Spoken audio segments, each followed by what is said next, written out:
Mga ka-DIY, welcome back to our YouTube channel. So for today, marami kasing nagre-request paano daw ba to gawing solar generator or i-upgrade itong ating portable power station. So ito yung napaka-easing build natin ng portable power station. Ayan, fully charged pa to. Ginamit ko kasi. Ayan yung battery. Ito yung ating charger.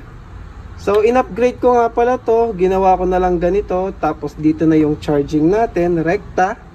Yung ating charger, and then ito yung ating adapter kapag magkakabit tayo ng modem o kaya DC fan. So ito yung kailangan natin na isasaksak natin sa ating cigarette. Ayan. Ngayon marami nagre-request pagawan daw naman ng video paano gawing solar generator or paano i-upgrade into solar generator. So ito lang naman yung kakailanganin natin mga ka-DIY. So baterya power, solar charge controller, PWM to, baterya power yung meron ako dito. Pwede rin kayong gumamit ng baterya power na MPPT. So ito yung MPPT charge controller. So na-review na rin natin to mga ka-DIY. Pwedeng ito yung gamitin natin or PWM ito. So ito na lang yung gagamitin ko para mas simple lang mga ka-DIY. Tsaka may mga terminals. Makita nyo rin, mas madali sa ikabit.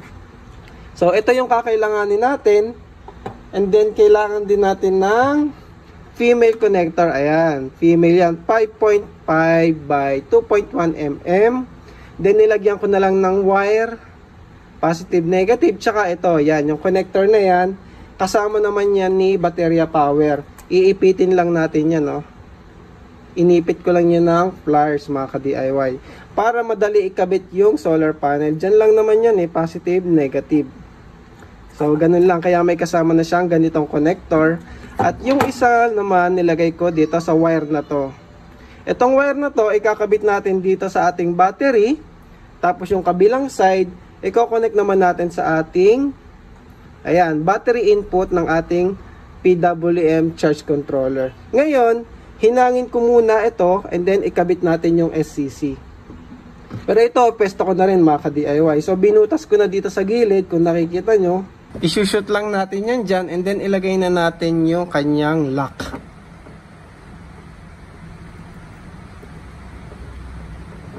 Tapos abangan nyo sa video, sa dulo ng video na to mga ka-DIY, meron tayong Christmas announcement. So alam nyo na anong ibig sabihin yan? Christmas announcement.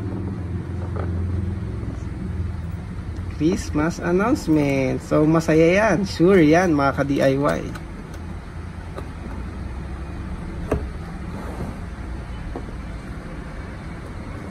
Make sure lang na mahigpit para hindi gagalaw-galaw.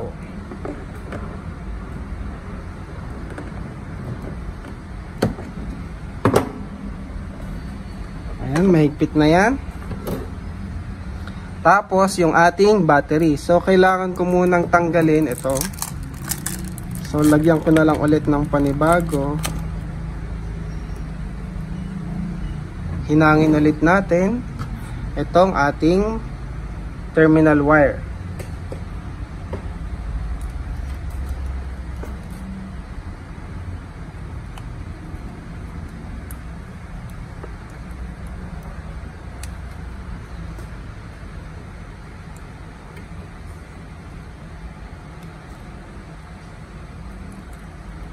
So ayun. Ganyan lang kadali mga ka-DIY.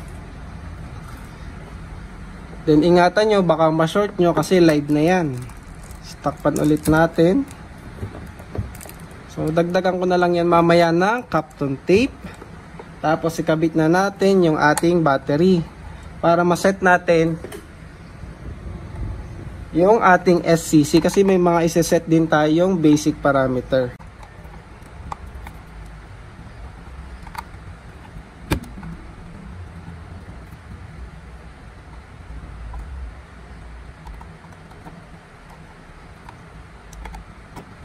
Positive.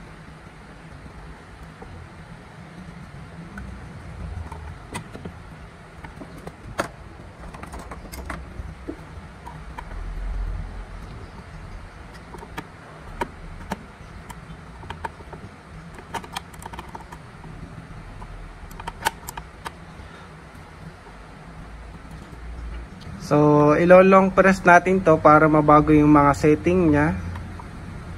So, B01. Ano nga yung setting natin? Check natin.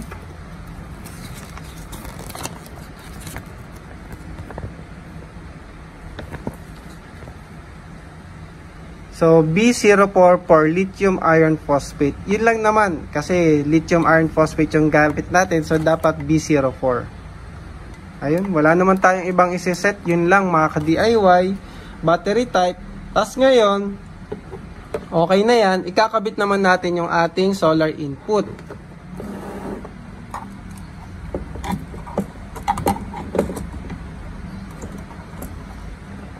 Hindi ko na masyado hinabaan yung wire para hindi masikip. Wala masyadong sobra.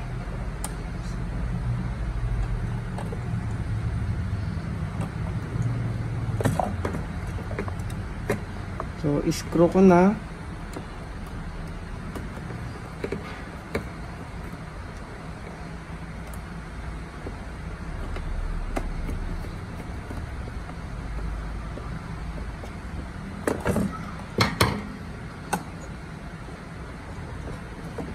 So, ganyan lang kadali. Nakabit na natin yung ating charge controller. So, may solar input, tapos battery connection. Yung output, di ko na ginamit mga ka-DIY. Kasi yung output natin, direkta na yun papunta dito. Yan yung may fuse. Tapos, kapag kailangan mo ng extra USB, meron tayong dalawa dito mga ka-DIY. So, ayan. Ibalik na natin siya.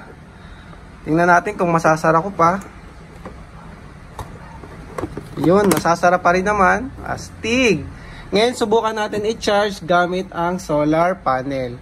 So, pwede nyo itong ibutas kung gusto nung nakikita yung screen. Pero ako hindi na. Kasi, isang beses ko lang naman gusto makita yun eh. Gusto ko kasi minimalist lang. So, meron namang voltmeter dito. Diba? Voltmeter lang din naman yung makikita natin doon. Tapos, ibalik ko na yung mga accessories. Yung ating charger. Siyempre, may charger siya nakasama. At saka yung ating connector. So, kasya pa ba yung connector? May space pa ba? Masasara pa ba? Ayun. So, ganun lang kadali. Tapos na yung ating SCC upgrade. Ayan o, diba? Meron na siyang solar charge controller. Then, kompletong accessories. Ayos. Napaka basic. Sobrang dali gawin itong mga ka-DIY o, diba? Konting hinang lang. Alin ba yung hininang ko dito? Ito lang naman mga ka-DIY. Ito wala tayong hinang. At saka ito pala hininang ko din yan. Pero the rest, ano lang, crimp lang. Ipit-ipit lang mga ka-DIY.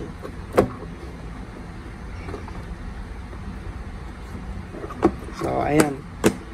So, try natin i-charge sa ating solar mga ka-DIY para makita nyo.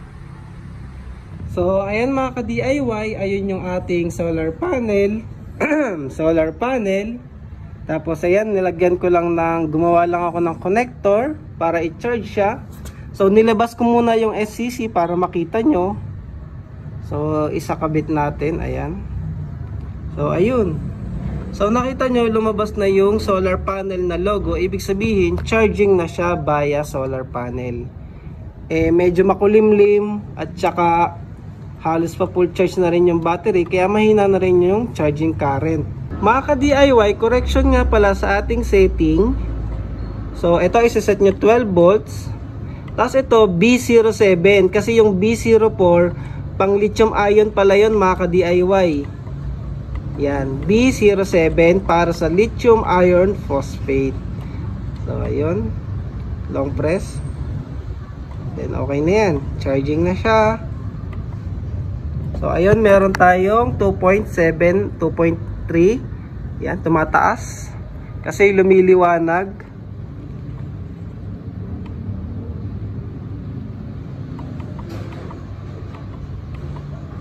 Ayan, 3.3 amps.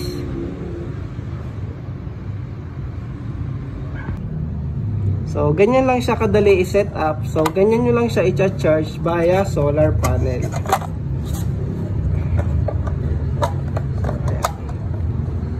Nakatago na yan ng ganyan mga ka-DIY.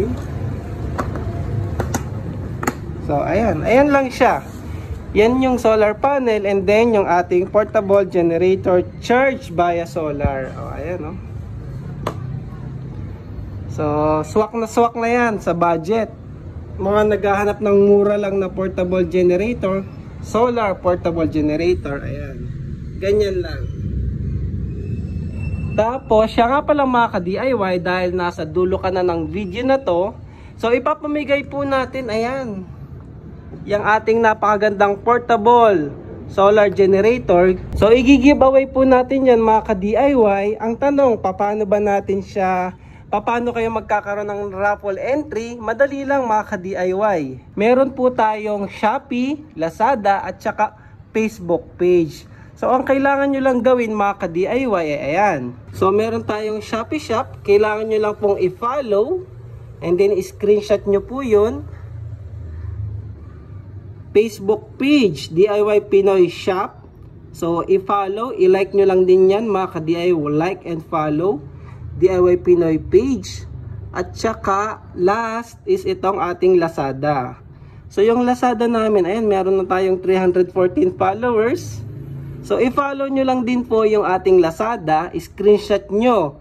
Screenshot nyo po si Lazada, Facebook page at saka Shopee. And then, yung mga screenshot po na yon, isend nyo lang po sa aming Shopee account. And then, para malista na po kayo ni Mrs., meron na po kayong raffle entry. So, baka next week, i-announce po natin ang winner ng ating portable generator. So, yun lang. Maraming salamat mga ka-DIY. So, yun lang ha. Follow nyo po yung Lazada, Facebook page, at saka Shopee shop. So, ayun, tatlo lang na yun. Dapat 3 screenshot, naka-follow kayo, 1 raffle entry, pwede ka nang manalo ng portable generator. O yeah, di ba? Ayos na ayos sa mga gamit nyo na to mga ka-DIY. So, yun lang sa video na to. Maraming salamat.